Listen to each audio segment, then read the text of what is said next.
Un film qui, durant son tournage, fut interdit par tout un pays, mais qui, au moment de sa sortie, remporta un succès foudroyant, bouleversant tout Hollywood. Une superproduction qui avait placé le studio MGM dans une situation de tout gagner ou tout perdre, où le moindre échec aurait suffi à faire disparaître tout un empire du cinéma.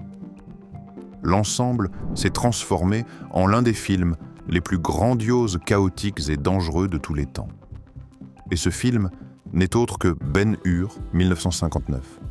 Un chef-d'œuvre qui a su convertir le risque en miracle et qui a marqué pour toujours un âge d'or du grand écran.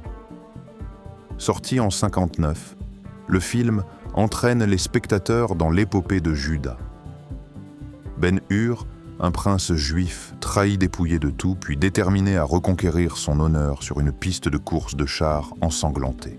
Aujourd'hui encore, son magnétisme n'a rien perdu de son intensité, car derrière la gloire se cachent des histoires jamais révélées, un acteur qui a failli mourir sur la piste de véritables éclaboussures de sang sur le plateau et des manœuvres secrètes capables d'anéantir MGM.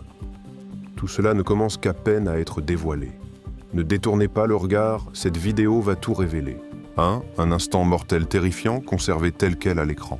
Vous ne vous souvenez peut-être pas de tous les détails de Ben-Hur, mais la course de chars légendaire est absolument inoubliable.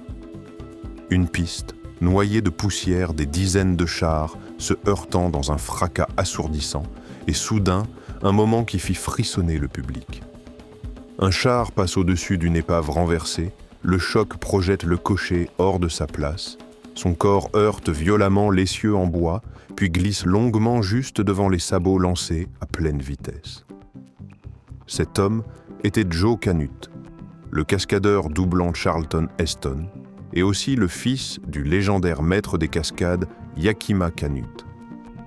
Tout le plateau se figea un demi-seconde de plus, et Joe aurait été écrasé sous les roues.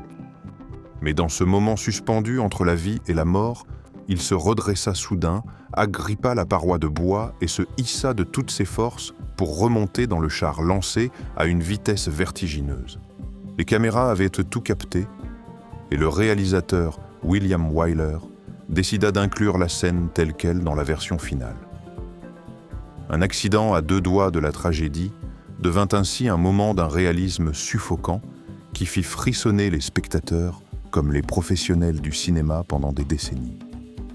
Mais cela ne fut que le coup d'envoi d'une série de tragédies encore plus sombres. Tout un pays a expulsé l'équipe du film pour une raison terrifiante. Dès la phase de pré-production, MGM avait décidé de choisir la Libye comme décor principal pour les vastes scènes de désert. C'était un choix idéal, une terre aride, un horizon de sable infini, un paysage qui semblait recréer presque à l'identique le Moyen-Orient antique.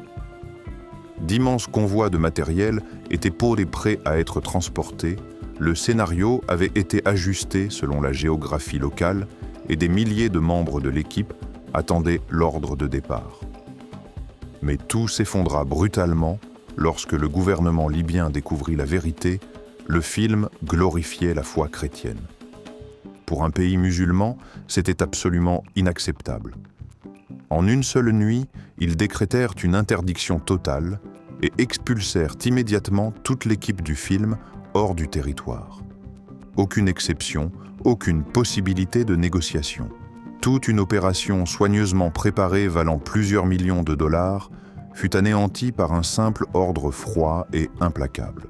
Face à l'urgence, MGM n'eut pas d'autre choix que de chercher une solution alternative et finit par transférer l'ensemble des scènes vers l'Espagne dans le désert de Tabernas. Une œuvre censée se dérouler au Moyen-Orient dut finalement être recréée au cœur de l'Europe uniquement à cause du poids écrasant d'un conflit religieux. Pourtant, les secrets explosifs du film ne s'arrêtent pas là. 3. Une allusion sentimentale interdite soigneusement dissimulée pendant des décennies, alors que tout Hollywood mettait son énergie au service de la superproduction, Ben-Hur, le scénariste Gore Vidal, préparait en secret un coup audacieux. Il était convaincu que les rivalités politiques et le jeu de pouvoir ne suffisaient pas à transformer Ben-Hur et Messala en ennemis jurés. Il fallait une douleur intime, une blessure émotionnelle que le public ne pourrait jamais voir directement. Ainsi, Vidal réécrivit discrètement certaines scènes en y glissant l'idée implicite que les deux personnages avaient autrefois été amants dans leur jeunesse. Lors de leur retrouvailles, Messala nourrissait l'espoir de raviver cette ancienne relation, tandis que Ben-Hur choisissait de tourner le dos par loyauté envers son peuple. Il ne s'agissait plus d'une simple trahison politique, mais d'un abandon sentimental. Stephen Boyd, l'interprète de Messala, fut mis dans la confidence et joua son rôle comme celui d'un amant blessé, ses regards emplis de jalousie et d'amertume. À l'inverse, Charlton Heston, Ben-Hur, n'en sut jamais rien, ce qui rendit son jeu totalement pur-froid et droit. Ce décalage créa une tension émotionnelle invisible qui fit de leur affrontement un moment lourd, étouffant, presque électrique. Mais les drames en coulisses ne s'arrêtèrent pas là, car derrière tout cela se cachait encore un pari capable, soit d'enterrer, soit de sauver tout l'empire MGM. 4. Un pari téméraire à sauver tout un empire hollywoodien de l'effondrement. À la fin des années 1950, Metro-Goldwyn-Mayer sombrait dans une crise financière profonde. Dans tout Hollywood, on murmurait que si Ben-Hur échouait, le lion de la MGM s'effondrerait à jamais. Pourtant, la direction du studio choisit la seule voie possible, miser absolument tout sur un projet colossal de 15 millions de dollars. Une somme vertigineuse équivalent à environ 150 millions aujourd'hui. C'était un pari de vie ou de mort, où chaque décor et chaque dollar dépensé portait en lui le risque d'un effondrement total. Mais l'impensable se produisit. Lors de sa sortie en 1959, Ben-Hur devint un phénomène mondial, rapportant 75 millions de dollars et remportant 11 Oscars. Non seulement il établit un record historique, mais il ramena véritablement MGM du bord de la faillite à la lumière du succès. Ben-Hur n'était pas simplement une œuvre cinématographique, mais la bouée de sauvetage d'un empire entier. Et au cœur de ce chaos, un autre choc frappa brutalement le plateau.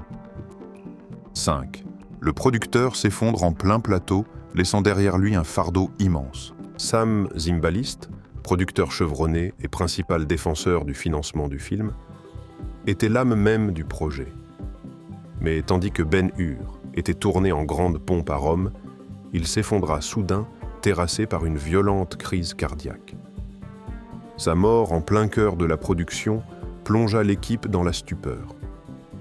Le capitaine du gigantesque navire disparaissait, laissant des milliers de personnes sans direction. La responsabilité tomba aussitôt sur les épaules du réalisateur William Wyler. De simple créateur artistique, il dut endosser aussi le rôle de producteur, gérer les finances, coordonner la logistique, résoudre les crises. La charge de travail devint si écrasante que MGM dut lui verser 100 000 $ supplémentaires, une somme colossale à l'époque, rien que pour maintenir le rythme infernal de la production. Mais alors que tous pensaient que les épreuves avaient atteint leurs limites, un autre secret se glissa silencieusement dans le quotidien du tournage. 6. Des injections mystérieuses de vitamines font naître des soupçons de dopage. Pendant 9 mois entiers, le tournage de Ben-Hur fonctionna comme une machine gigantesque. Les acteurs, les techniciens et même le réalisateur William Wyler durent tourner de 12 à 14 heures par jour, 6 jours par semaine. Cette cadence infernale devint vite un enfer épuisant tout le monde au point que certains ne parvenaient même plus à se rendre sur le plateau. Dans cette situation critique, un médecin fut appelé, apportant avec lui des injections de vitamine B. Quelques minutes après la piqûre, les acteurs retrouvaient une énergie surprenante comme s'ils n'avaient jamais subi ces semaines exténuantes. Rapidement, ces injections devinrent la technique de survie de l'équipe. Mais des années plus tard, en y repensant, Wyler et sa famille frémirent. Il était tout à fait possible que ces doses n'aient pas été de simples vitamines, mais bien des amphétamines, un stimulant puissant couramment utilisé dans les années 1950. Si ce soupçon est fondé alors, Ben-Hur fut achevé au terme de journées de tournage où toute l'équipe, des acteurs aux réalisateurs, travaillait dans un état d'excitation artificielle provoqué par les médicaments. Un secret sombre, dissimulé sous l'éclat étincelant des statues dorées des Oscars. 7. Des hommes réellement amputés, transformés en accessoires vivants sur le plateau. La scène de bataille navale de Ben-Hur est souvent considérée comme l'une des séquences les plus troublantes de l'âge d'or hollywoodien. William Wyler, réputé pour son perfectionnisme, décida de ne pas utiliser de trucage ou d'effets artificiels. Il alla plus loin, il engagea de véritables hommes italiens ayant perdu un bras ou une jambe à la suite d'accidents ou de la guerre pour jouer les figurants. Lorsque les caméras se mirent en marche, ces corps mutilés furent maquillés avec du faux sang et des os factices dépassant des plaies. Avec les explosions, les cris et les gerbes d'eau, le public eut la conviction d'assister à des corps fraîchement déchiquetés sur un champ de bataille antique. Cette horreur glaçante était rendue possible par les véritables blessures de ces hommes. Une décision audacieuse, mais aussi glaçante, transformant des tragédies réelles en un effet artistique à l'écran. Et la douleur ne s'arrêta pas là, car un autre acteur dut endurer des souffrances atroces dans ses yeux pendant des mois. 8. L'acteur, interprétant le méchant, a vu ses yeux torturés par des lentilles de contact cauchemardesques. Stephen Boyd, qui incarnait Messala, possédait à l'origine des yeux bleu clair, presque semblables à ceux de Charlton Heston. Pour créer un contraste net entre les deux personnages, le réalisateur Wyler obligea Boyd à porter des lentilles de contact marron. Mais il ne s'agissait pas de lentilles souples, comme aujourd'hui c'étaient des lentilles en plastique rigide, rudimentaires, couvrant entièrement le globe oculaire. Jour après jour, Boyd devait endurer des heures de tournage avec les yeux en feu rouge et constamment larmoyants. À chaque fois qu'il retirait les lentilles, sa cornée était si irritée et éraflée qu'il ne pouvait plus ouvrir les yeux en pleine lumière. Certains jours, le tournage devait même être interrompu pour lui permettre de se reposer avant de remettre ses lentilles et de se jeter à nouveau dans les scènes d'une intensité extrême. Il ne se plaignait pas, ne reculait jamais. Boyd continuait à se transformer en un Messala rempli de haine, laissant derrière lui l'un des méchants les plus marquants de l'histoire du cinéma. Mais peu de gens savaient que derrière ce regard féroce se cachait une forme de torture silencieuse, épuisant son corps un peu plus chaque jour. Et pourtant, les yeux irrités au point de saigner n'étaient pas la seule souffrance qu'il dut supporter, car aussitôt après, il lui fallut enfiler une pièce d'équipement à la fois protectrice et terriblement douloureuse. 9. Une armure secrète en acier dissimulée sous le costume, révélant un danger bien réel. Si la course de chars est le cœur battant de Ben-Hur, alors la mort de Messala est le moment qui glace littéralement le sang du public. Stephen Boyd, dans le rôle de Messala, tenait à réaliser lui-même les plans rapprochés, refusant de les confier entièrement aux doublures. Mais cela signifiait qu'il affrontait directement le risque d'être piétiné par les chevaux ou broyé par les roues de métal. Pour réduire ce danger, l'équipe du film fit confectionner une armure secrète renforcée d'acier dissimulée sous les couches de cuir et de tissu du costume romain. Elle était lourde, étouffante, chauffant son corps sous le soleil implacable des studios de Cinecittà, mais elle était au moins capable de lui sauver la vie lorsque des dizaines de chevaux lancés au galop frôlèrent son corps. Les scènes les plus périlleuses où le corps de Messala est écrasé furent tournées avec un mannequin réalisé à la main, ressemblant tellement à Boyd que personne n'y vit la moindre différence. La combinaison du courage de l'acteur, du savoir-faire technique, de l'équipe de tournage et de la détermination du réalisateur a donné naissance à l'une des morts les plus tragiques et grandioses de toute l'histoire du cinéma mondial. 10. Un océan artificiel gigantesque créé uniquement pour quelques scènes. Au lieu d'amener l'équipe tournée sur une vraie mer pleine de dangers, MGM choisit une solution complètement folle, construire un véritable océan artificiel en plein cœur de Cinecittà, en Italie. Cela semble incroyable, mais c'est pourtant la stricte vérité. On construisit un bassin colossal, aux dimensions proches d'un véritable port, puis on installa un système de machines énormes, capables de générer des vagues gigantesques, transformant une eau parfaitement calme en une tempête déchaînée en quelques secondes. À l'arrière-plan, un immense décor de 200 pieds de large et de 50 pieds de haut fut érigé dissimulant toutes les collines et même la ville de Rome au loin. À l'écran, personne ne se doutait de rien. Les galères romaines paraissaient lutter au milieu d'un océan furieux, alors que tout se déroulait simplement dans un bassin artificiel. Cette folie démontre l'ambition démesurée de Ben-Hur, quelques minutes à l'écran, mais des coûts des efforts et une technique équivalent à ceux d'un film indépendant entier. Et si même l'immensité de la mer pouvait être recréée de toutes pièces, alors même le symbole le plus éternel de MGM pouvait lui aussi être brisé. 11. Le lion emblématique de MGM soudain muet à l'ouverture du film. Depuis 1928, les spectateurs sont habitués à entendre le rugissement de Léo le lion apparaître sur l'écran. Un rugissement devenu la signature inaugurale de toutes les productions MGM. C'était une marque de fabrique, une fierté, une véritable déclaration de puissance du studio. Pourtant, dans Ben-Hur, un événement totalement inédit se produisit, le lion ouvrit la gueule. Mais aucun son ne sortit. Pas un seul rugissement. Le réalisateur William Wyler savait parfaitement que cette décision choquerait tout le monde, mais il l'a pris malgré tout. Selon lui, le rugissement tonitruant détruirait l'atmosphère solennelle précédant la scène de la Nativité. Ainsi, à la place du rugissement habituel, le public n'entendit que la musique sacrée de Miklos Rossa, guidant directement le spectateur vers un espace empreint de spiritualité. C'était l'une des rares fois où MGM osait rompre sa propre tradition par respect pour la force artistique et la valeur religieuse de la scène. Ce silence étrange fut le prélude à un film monumental. Un film où même une réplique de 3 mots nécessita des dizaines de prises jusqu'à épuiser toute l'équipe. 12. Une réplique de 3 mots tournée 16 fois avant de satisfaire le réalisateur. Dans les coulisses de Ben-Hur, William Wyler était célèbre pour son perfectionnisme au point de rendre ses acteurs fous. Un jour, il fit répéter à Charlton Heston une réplique très courte, seulement 3 mots soulignant l'identité juive de Judas. 3 mots en apparence simples, mais Wyler voulait y entendre la fierté, la douleur et l'orgueil d'un peuple entier.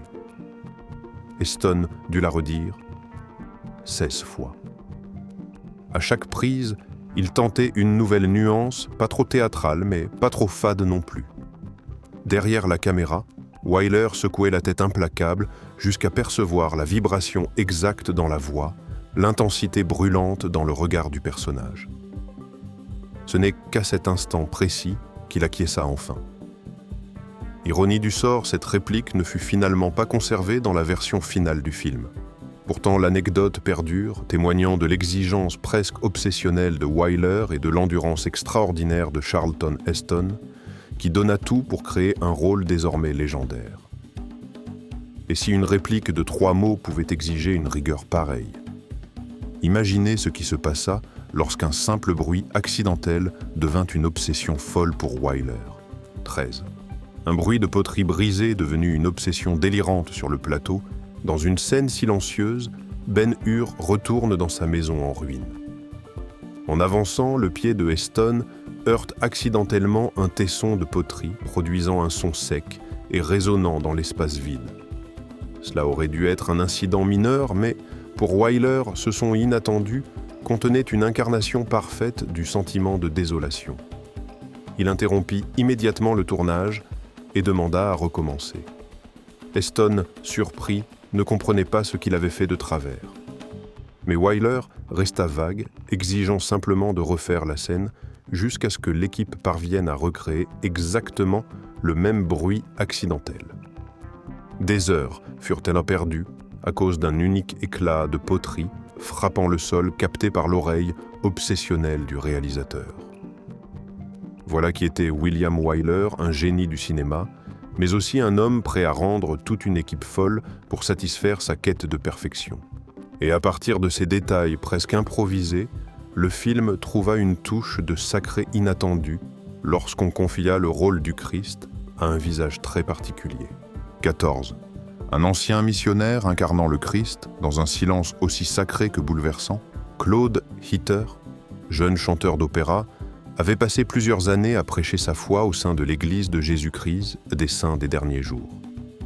Lorsqu'il obtint le rôle de Jésus dans Ben-Hur, il n'eut aucune réplique, tout reposait sur son regard, sa posture et sa présence. Mais ce silence devint justement la source de sa puissance. Chaque apparition du Christ faisait retenir leur souffle, aussi bien au public qu'à l'équipe du tournage. Lorsque Ben-Hur, épuisé et assoiffé, chancelle, c'est le regard compatissant de Jésus qui lui offre l'eau salvatrice. Lorsqu'il gravit le Golgotha sans un mot, la douleur sacrée émanant de son image suffit à marquer profondément les esprits. Wyler avait choisi Hitter, non pas pour son talent d'acteur, mais pour la pureté de sa foi, pour cette dimension spirituelle qu'il avait réellement vécue. C'était un choix audacieux et la preuve éclatante de l'ambition de créer un film à la fois grandiose, solennel et habité d'un souffle religieux. Et pour donner à ces scènes la grandeur qu'elles méritaient, MGM dut transformer entièrement le plateau en une véritable usine titanesque. 15. Plus d'1 million de livres de plâtre ont transformé le plateau en un immense atelier de sculpture pour reconstruire Rome, Jérusalem et d'innombrables structures antiques. MGM utilisa plus d'1 million de livres de plâtre, un chiffre monumental jamais vu dans l'histoire du cinéma à l'époque. Plus de 200 artisans, sculpteurs et peintres furent dits mobilisés, travaillant sans relâche comme des ouvriers dans une gigantesque usine de construction. Chaque statue, chaque colonne, chaque bas-relief fut façonné à la main. Lorsque la caméra glissait lentement sur ces détails, le public croyait réellement se retrouver au cœur d'une véritable cité romaine. Ce n'était plus un décor provisoire, mais un monde antique, ressuscité, grâce à la sueur, au talent et à une minutie presque obsessionnelle. Les murs de plâtre existent encore aujourd'hui, mais c'est surtout la légende terrifiante d'une mort sur l'hippodrome qui a hanté plusieurs générations de spectateurs. 16. Une rumeur glaçante sur un décès lors de la course de chars a persisté pendant des décennies. Pendant de nombreuses années, une rumeur macabre colla à Ben-Hur. Un cascadeur aurait trouvé la mort au beau milieu de la course de chars, et cette mort aurait été filmée puis intégrée directement dans la version projetée au cinéma. Les images de chars se renversant de sabots de chevaux, soulevant des nuages de poussière d'un corps projeté en l'air, avant d'être avalés par le chaos, n'ont fait qu'alimenter cette légende. La vérité, c'est qu'un accident mortel eut bien lieu, mais en 1925, dans la première version muette du film, et non dans le chef-d'œuvre de 1959. Dans la version de Wyler, tous les participants étaient des cascadeurs professionnels, protégés par une mise en scène et des accessoires extrêmement sophistiqués. Pourtant, en raison de la violence réaliste de la scène et de son intensité presque insoutenable, la rumeur s'est perpétuée, poussant beaucoup de spectateurs à croire qu'ils venaient d'assister à une véritable mort filmée. Ces morts imaginaires ont semé l'effroi, mais un événement encore plus étrange survint loin des plateaux, lorsqu'un homme décida de lancer un char romain en plein milieu d'une autoroute moderne. 17. Un restaurateur téméraire lance un char romain sur une autoroute bondée. En 1973, alors que les États-Unis étaient plongés dans la crise énergétique et que le prix de l'essence explosait, de nombreuses personnes vivaient des moments difficiles. Mais un propriétaire de restaurant en Californie imagina une solution pour le moins extravagante. Au lieu d'une voiture, il utiliserait un char. Et pas n'importe lequel, il s'agissait d'un véritable char ayant appartenu à MGM, utilisé dans Ben-Hur, qu'il avait acheté pour $4000 lors d'une vente aux enchères. Un matin, il monta tranquillement sur le char et se lança sur une autoroute encombrée au milieu d'un flot de véhicules klaxonnants et médusés. La scène était si surréaliste que des centaines de conducteurs restèrent bouche bée devant cette cavalerie romaine, avançant fièrement parmi eux. La police finit par intervenir arrêter l'homme pour mise en danger de la circulation et placer le char légendaire dans un entrepôt comme pièce à conviction. Et parmi toutes ces anecdotes farfelues, un détail discret mais précieux, subsiste la réapparition inattendue d'une star du cinéma muet. 18. L'héroïne de la version muette de 1925 réapparaît discrètement dans la version de 1959, mais McAvoy fut autrefois une grande étoile de l'ère du cinéma muet, interprétant Esther dans la version Ben-Hur de 1925. 34 ans plus tard, alors que Hollywood était déjà entré dans l'ère flamboyante du cinémascope et du son stéréophonique, elle revint sur le plateau de Ben-Hur 1959. Mais cette fois, plus de projecteurs, plus de noms sur l'affiche, elle n'apparut qu'un bref instant comme simple figurante. La plupart des spectateurs ne s'en rendirent de jamais compte, mais pour les plus attentifs, c'était un moment profondément émouvant, un pont invisible reliant deux époques du cinéma. Des images muettes en noir et blanc, pleines d'audace aux fresques épiques en couleur du Hollywood grandiose. Mais McAvoy était le dernier fil reliant deux versions mythiques d'une même histoire. Mais si son retour possédait une dimension symbolique, une autre coïncidence de casting provoqua plutôt l'amusement tant elle semblait improbable. 19. Celle qui avait été son épouse sur scène devint sa mère à l'écran. Martha Scott, actrice talentueuse, entretenait un lien très particulier avec Charlton Heston. Sur scène, elle avait incarné son épouse, non pas une, mais 2 fois. Pourtant, lorsqu'elle passa au grand écran, elle se transforma soudain en mère de Heston, aussi bien dans The Ten Commandments que dans Ben-Hur. À l'époque, les spectateurs furent à la fois stupéfaits et déconcertés. Une femme qui avait autrefois partagé une relation amoureuse avec Heston sur les planches devenait soudain sa mère sévère dans ses épopées bibliques. Cette étrange coïncidence ressemblait à une plaisanterie du destin faisant du rôle de Martha Scott l'une des anecdotes les plus singulières de sa carrière. Mais Hollywood ne regorge pas seulement de coïncidences étonnantes. Il abrite aussi des rivalités personnelles capables de se transformer en superproductions menaçant directement leurs concurrentes. 20. Un acteur légendaire poussé par la jalousie créa un chef-d'œuvre pour affronter son rival. Kirk Douglas avait autrefois été pressenti pour le rôle de Messala, l'ennemi juré de Ben-Hur. Mais Douglas, dont l'ego était immense, refusait de jouer un méchant de second rang. Ce qu'il désirait, c'était incarner le héros Judah Ben-Hur.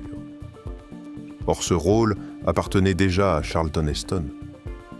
Déçu et furieux, Douglas décida de se venger de la seule manière que Hollywood comprenne vraiment en produisant un film rival digne d'un choc frontal. Il se lança alors corps et âme dans la production de Spartacus 1960, réunissant des acteurs, des réalisateurs et des scénaristes de tout premier plan, créant ainsi une épopée aussi monumentale que Ben-Hur. De sa jalousie personnelle naquit une œuvre magistrale donnant lieu à une rivalité brûlante sur grand écran et laissant à l'histoire du cinéma 2 chefs-d'œuvre immortels. Ben-Hur, 1959, demeure à juste titre un monument du 7e art où chaque plan porte une dimension véritablement épique. Le film ne se contenta pas de sauver un studio entier. Il établit aussi de nouveaux standards pour le genre du péplum hollywoodien. Ces scènes grandioses, d'un réalisme étourdissant, continuent d'impressionner le public plus d'un demi-siècle après leur création. Et plus que tout, ils représentent une preuve éclatante de l'audace de l'ambition et de la puissance inépuisable de l'art cinématographique. Si ces secrets de tournage vous ont captivé, n'oubliez pas d'aimer et de partager pour faire découvrir cette histoire fascinante, et pensez à vous abonner à la chaîne pour ne pas manquer les révélations incroyables qui se cachent derrière les coulisses de Hollywood.